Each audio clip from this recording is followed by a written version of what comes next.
querida da minha vida, professora Adriane Falti, vamos falar de liberdade de expressão, liberdade de manifestação do pensamento. Direitos caros, direitos importantíssimos na nossa Constituição Federal, mas vamos ver primeiro o que diz o texto da nossa Constituição. Vem comigo. Diz assim, ó, o artigo 5º, inciso IV e o V. 4º e o 5º da Constituição. É livre a manifestação do pensamento, sendo vedado o anonimato. E é assegurado o direito de resposta proporcional ao agravo, além da indenização por dano material, moral ou à imagem. Então vamos lá, o que é a liberdade de expressão, liberdade de manifestação do pensamento? A liberdade de expressão, manifestação do pensamento é o direito que você tem de exteriorizar as suas ideias, as suas opiniões, aquilo que você pensa, aquilo que você acredita. E, inclusive, o direito de você não expressar nada. Então, se você quiser ficar lá, eu não vou falar nada, quero ficar em silêncio, isso aí também é exercício da sua liberdade de expressão, da liberdade de manifestação do pensamento. Por isso, a gente pode esquematizar isso aqui, ó, da seguinte forma. Vamos lá. Então, a liberdade de manifestação do pensamento, ela se refere ao direito de exteriorizar as suas ideias, as suas opiniões. Isso pode ser feito por escrito ou de forma oral. Então, aquilo que você fala, aquilo que você escreve, sei lá, os textões aí da vida da internet, essas coisas. Se refere também ao direito de você se expressar através do que você ouve, então pelo ouvir, pelo assistir e pelo ler. Então, aquilo que você lê, aquilo que você assiste, uma música que você ouve, tudo isso são formas de expressão do seu pensamento, né? Daquilo que você acredita, das suas ideias, dos seus valores. E vou completar aqui, ó, inclusive, inclui-se aqui o direito de não manifestação.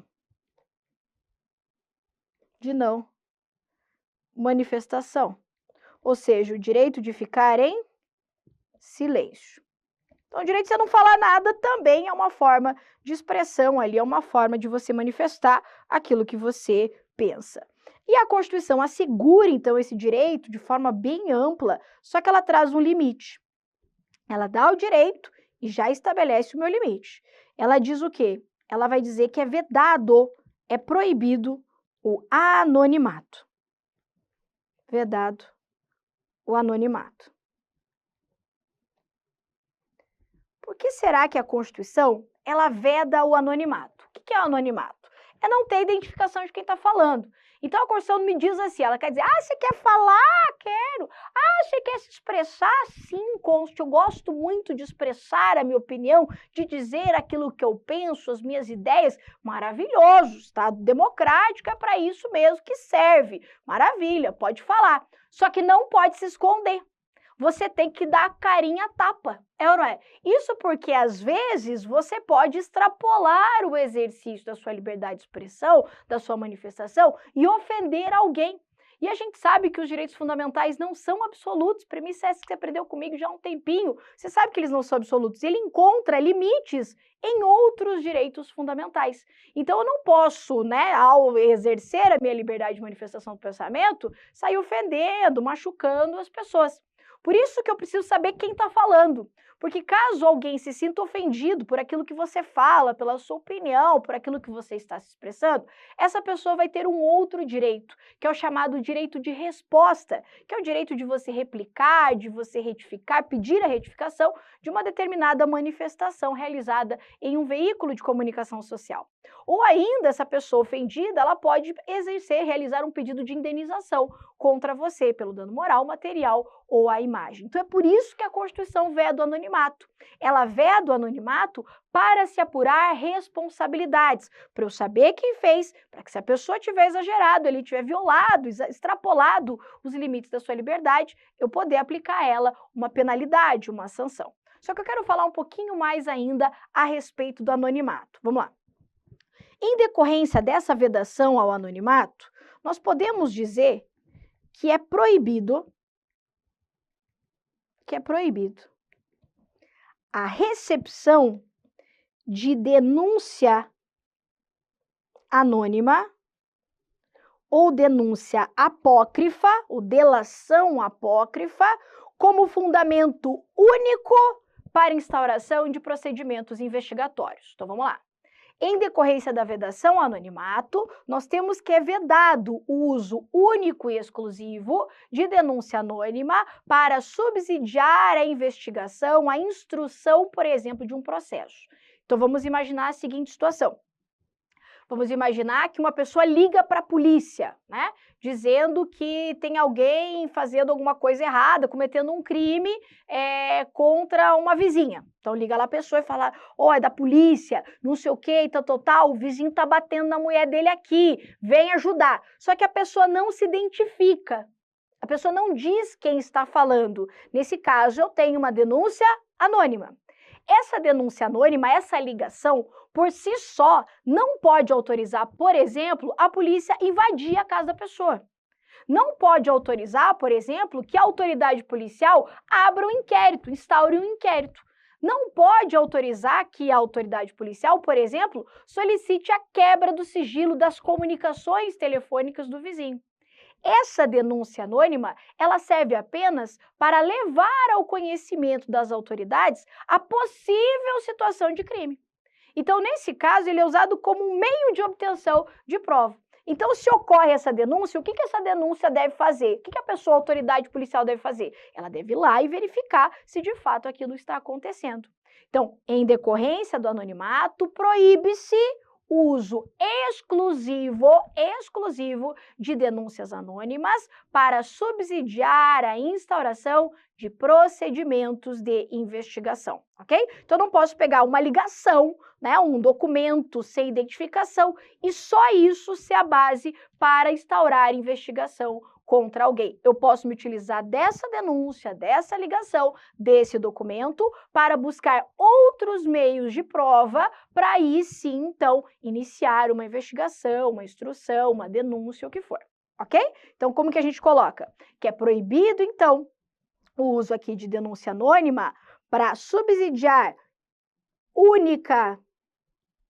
opa, ficou horrível aqui, vamos colocar certinho, única e exclusivamente procedimentos de investigação, ok? Então, não pode gerar instauração de inquérito, o Ministério Público não pode denunciar alguém, né, fazer uma denúncia contra alguém aí por um crime com base apenas em uma denúncia anônima. Você concorda comigo que faz sentido isso aqui? Tem que fazer. Vou imaginar que, em vez de eu estar ligando para, de fato, narrar aqui que o meu vizinho está batendo na minha vizinha, eu quero me vingar do meu vizinho, eu tenho raiva dele e eu vou achar isso aí para, sei lá, vou inventar essa história para prejudicar ele. Aí eu ligo lá pra polícia e falo assim, o fulano tá batendo na mulher, corre aqui, tal, só pra ver o pau torar, entendeu? Só pra ver a polícia entrar, pra ver o estardalhaço. Imagina que eu estivesse sacaneando meu vizinho. Não dá, né? Então não dá. Então por isso que a denúncia anônima por si só, ela não pode ser a base única, repito, única para a instauração de procedimentos. Mas eu posso pegar essa denúncia e utilizar ela para obter outras provas e essas sim que vão subsidiar a instauração de procedimentos específicos, ok? Proíbe-se, então, a denúncia anônima, assim como o uso único de documentos apócrifos. O que é documento apócrifo? O que é apócrifo? Apócrifo é sem identificação. Então, um documento você não sabe de quem é, de onde veio, como que parou ali. Isso é um documento apócrifo. Entretanto, há exceções. Vamos anotar. Então, eu também posso colocar aqui como proibido. Então, a denúncia anônima, o que não impossibilita. Então, aqui, ó, disse o STF, o que pode é a figura do disque denúncia. Esse pode, né? Você ligar lá e denunciar de forma anônima, mas, repito, não pode ser utilizado única e exclusivamente para a instauração desses procedimentos. Em decorrência disso, também é proibido o uso de documentos apócrifos. que é esses documentos apócrifos? Aqueles que eu não sei de onde veio, para que é, tá lá, não sei, mas quem escreveu isso aqui a gente não sabe. É um documento apócrifo. Essa é a regra. Salvo se. Vamos colocar aqui. Salvo se esse documento constituir o corpo de delito, ou for produzido pelo próprio acusado. Então, vamos imaginar aqui a seguinte situação. Vamos imaginar, corpo de delito são os vestígios do crime, né? Então, tem lá a cena do crime e eu tenho documentos, papéis ali, coisas, ainda que sem identificação, eles são vestígios do crime. Então, eu posso utilizar esses documentos apócrifos. Veja que a regra é vedado o uso de documentos sem identificação, sem saber a origem, justamente porque a Constituição veda o anonimato. Mas se esses documentos constituírem corpo de delito, ou seja, se referirem a vestígios do crime, aí eu posso me utilizar. Ou ainda, quando produzido, como eu coloquei ali, ó, pelo próprio acusado, pelo réu da história. Vamos imaginar um bilhetinho de resgate do sequestrador. Então, esse papelzinho aí foi pego desse bilhete de resgate do que pede o resgate, aí o tal do sequestrador, e não tem identificação, dizendo assinado sou o sequestrador, né? Mas eu posso pensar isso como um documento apócrifo que pode ser utilizado, por exemplo, numa investigação criminal, ok? Então, resumindo tudo que a tia te falou aqui, ó. O que é a liberdade de expressão, manifestação do pensamento? É o direito de você exteriorizar ideias, opiniões, seja por escrito, oral, se refere inclusive ao direito de você não falar nada, de você ficar em silêncio.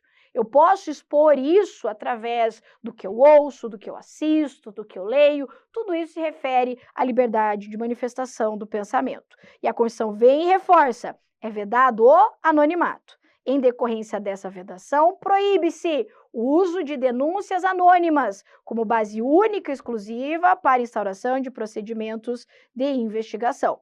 Mas é possível, é constitucional a figura do disque denúncia, que serve apenas e tão somente para levar ao conhecimento das autoridades aqui a existência de um possível crime. Então, a polícia vai ter que ir lá e verificar se de fato aquilo está acontecendo.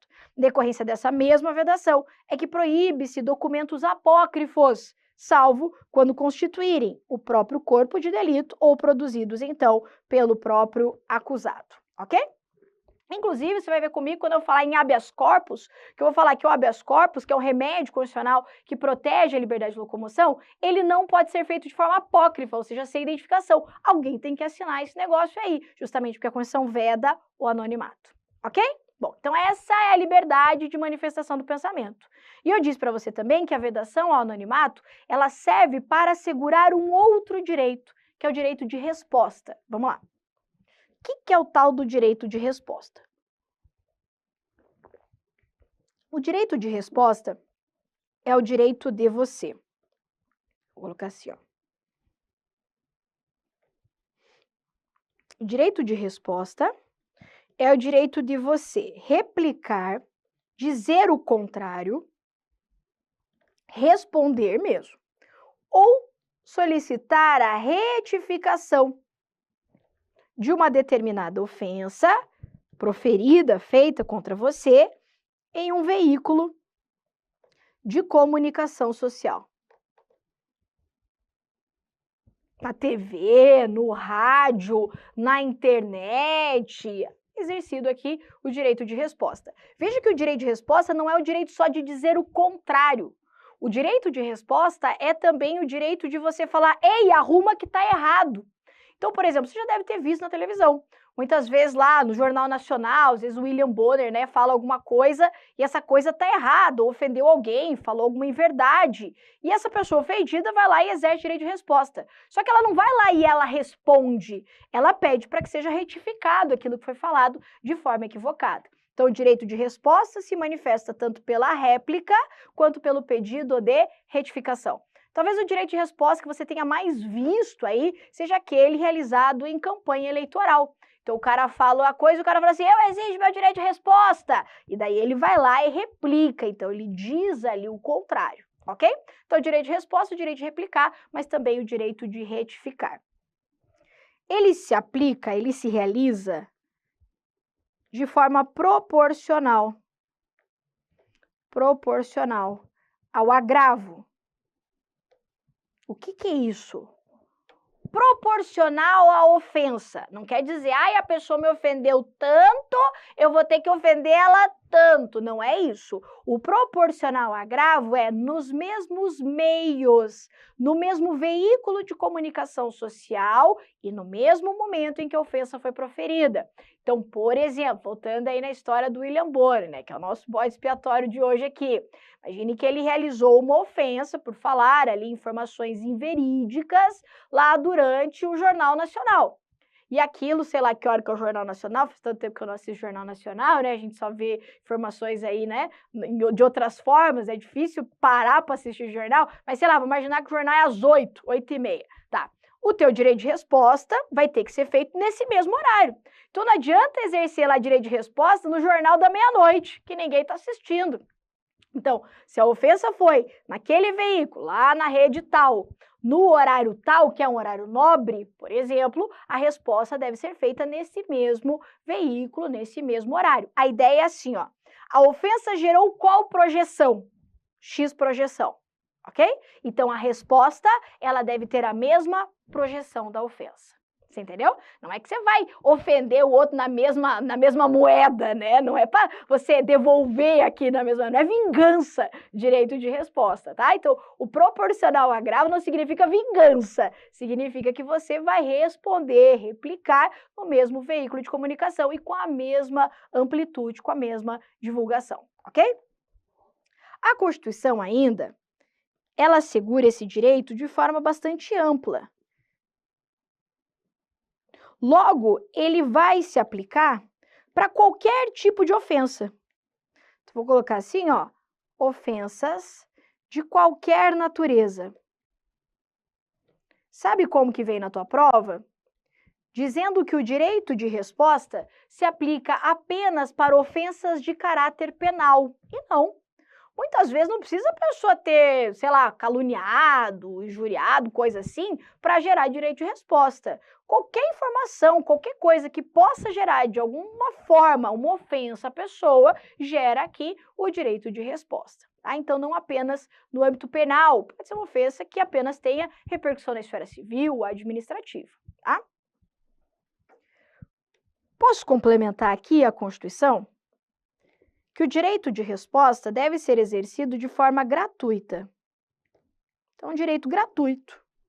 E ele tem um prazo decadencial para ser exercido, que é de 60 dias.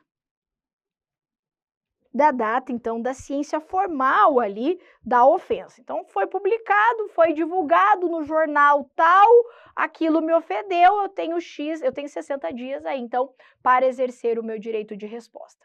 Professora, e se eu nem quiser responder, eu já me ofendi, nem vale a pena responder, já passou o tempo ali, eu posso fazer alguma coisa? Pode. Se a pessoa não quiser exercer direito de resposta, ela pode ainda pedir uma indenização em decorrência dessa ofensa.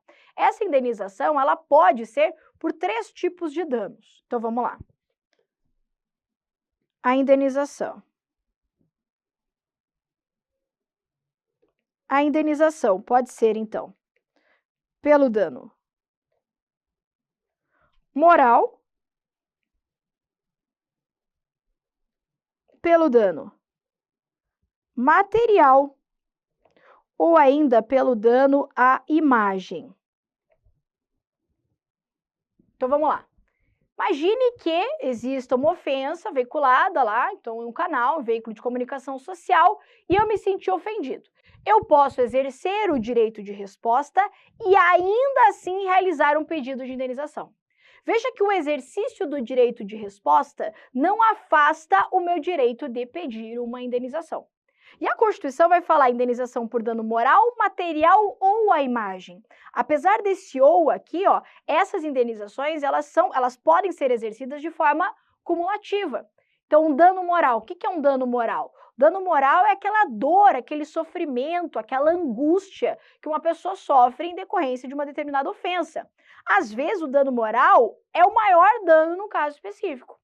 Eu tenho ainda o dano material. Esse dano material, ele é aquele prejuízo que eu perdi, que eu deixei de ganhar financeiramente falando em decorrência daquela ofensa. Vamos imaginar que uma determinada ofensa proferida aí acabou por gerar o cancelamento de contratos que eu tinha firmado em decorrência dessa informação inverídica que foi manifestada, que foi veiculada. Eu teria aqui um dano material. Então, eu posso ter um dano moral, dor, sofrimento, angústia, que eu sofri em decorrência da ofensa, e eu posso ainda ter um prejuízo econômico, um prejuízo financeiro aqui, que é o dano material. Ou ainda eu posso ter um dano à minha imagem. O dano à imagem se refere ao uso indevido da figura da pessoa, do desenho da pessoa. Não se refere apenas à reputação da pessoa. Então, o dano à imagem é quando a pessoa utiliza indevidamente o desenho, a imagem de um indivíduo. Isso aqui, gente, acontece muito com memes da internet. Não sei se vocês já devem ter visto aí, tem um IG que ficou famoso, é uma notícia pública, não estou falando nada sigiloso, né? Que é aquele IG do Instagram que é o Te Sento a Vara. Te Sento a Vara, já ouviu falar? Esse IG Te Sento a Vara, eles usavam inicialmente a figura de um senhor bravo, assim, parecendo aqueles cara da roça, sabe? Aqueles cara brabão, assim, que bate nas crianças, sabe? Aquele cara que não deixa criança fazer bagunça, essas coisas. Pois é, ele usava esse cara nesse Instagram dele, lá com o nome Te Sento a Vara. Esse cara, inclusive, comercializou camiseta, caneca, estampando lá a cara desse senhor. E esse senhor nem sabia o que estava acontecendo aí e tal. Aí depois, lógico, alguém levou a conhecimento dele aí a existência, então, desse canal que usava aí a imagem dele. Nesse caso, além de pedir, solicitar para que fosse retirado, então, de circulação a sua imagem, ele ainda fez um pedido de indenização. Essa indenização, ele se sentiu ofendido com o uso ali abusivo, ele se sentiu ofendido, inclusive pediu indenização aí, tanto por um dano moral, quanto ele sofreu, isso quem vai definir é um juiz, o dano material e ainda um dano à sua imagem, uma vez que ele estava utilizando a imagem dele sem autorização. Você entendeu? Então veja, o que é bem importante aqui, ó. O direito de resposta, ele pode ser exercido independentemente do pedido de indenização. Então eu posso falar e lá exercer meu direito de resposta e ficar satisfeito. Pronto, já reparei, meu dano tá bom. Ah, não, fiz direito de resposta e ainda tô puta, ainda tô indignado, vou lá e vou fazer pedido de indenização. Não tem problema, eu posso também fazer pedido de indenização. Ah, eu posso pular a etapa e ir direto para indenização? Também posso ir direto pedir a minha indenização. Então, só anotando que a indenização aqui, ela se dá de forma cumulativa. Ok? Ah, professor, e vamos imaginar que, por exemplo, a emissora lá onde foi feita, ela tenha retificado a informação de forma espontânea. Será que mesmo assim a pessoa pode exercer direito de resposta? Pode. Então, olha só. Se, por exemplo, rolou lá no noticiário a informação lá do William Bonner e ele falou uma coisa errada, ofendeu. Ainda que a emissora tenha feito novamente, já na sequência, a retificação espontânea, ele foi lá e retificou, sem que a pessoa tivesse exercido direito de resposta. Ele foi lá e retificou de forma espontânea, ainda assim a pessoa, se quiser, pode exercer direito de resposta, para de repente aclarar mais alguma coisa ali, e ainda assim fica assegurado o seu direito à indenização. Maravilha? Muito bem. Então tá aqui, então, o tal do direito de resposta. Seguimos aqui. Liberdade de expressão. O que a Constituição diz a respeito da liberdade de expressão? Ela vai dizer assim, ó, é livre a expressão da atividade intelectual, artística, científica, de comunicação, independentemente, aqui está o segredo, de censura ou licença. O que a Constituição está me falando, Teteia? Ela está dizendo assim, ei, você é livre para expor aí a sua atividade intelectual, tua produção científica, a tua arte. Ai, professor, eu quero viver da minha arte. Vai viver da arte, entendeu? Vai fazer lá as miçanguinhas na praia, vai viver do tererê, não tem problema, é livre a expressão aqui da atividade intelectual, científica, artística e de comunicação. Inclusive, a Constituição reforça, independentemente de licença ou censura. Ou seja, para você exercer essa sua atividade, essa sua arte, né, essa sua produção intelectual, científica, você não precisa pedir para ninguém. Você não precisa pedir uma licença, uma autorização para alguma autoridade para você expor aqui essa sua liberdade. Inclusive, não cabe ao Estado censurar o exercício dessas liberdades. A censura é quando, de alguma forma, o Estado impede a veiculação do exercício da liberdade de expressão. Ok? Então, olha só, a gente não cabe aqui nenhum tipo de censura.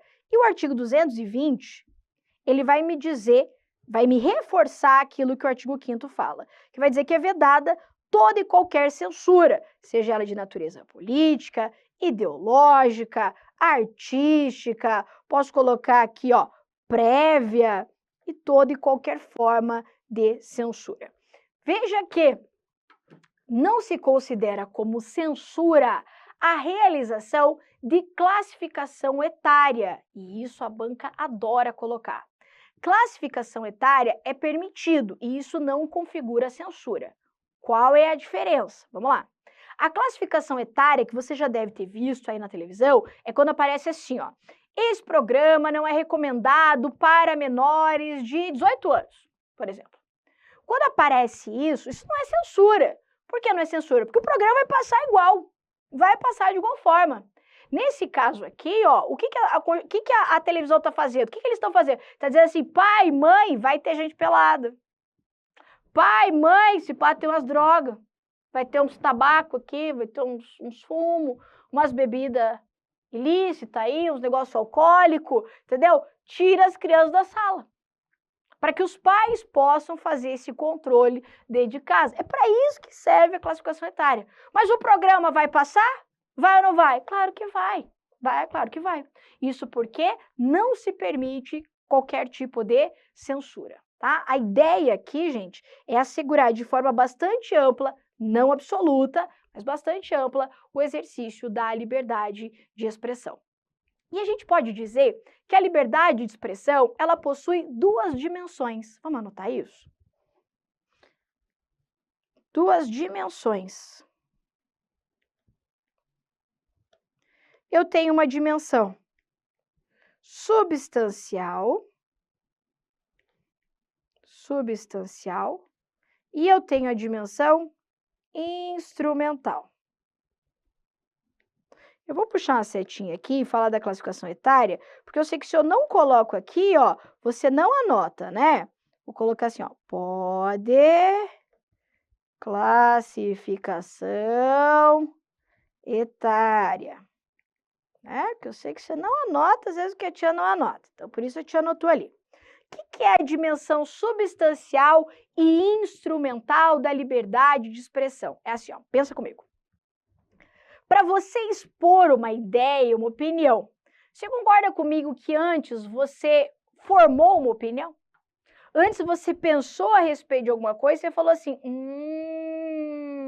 é isso que eu acredito. É assim que eu penso. Opa, essa é a minha opinião. Não tem isso? Então, primeiro a gente forma o pensamento aqui no mundo da cabeça, no mundo das ideias, para depois eu exteriorizar. Você está entendendo?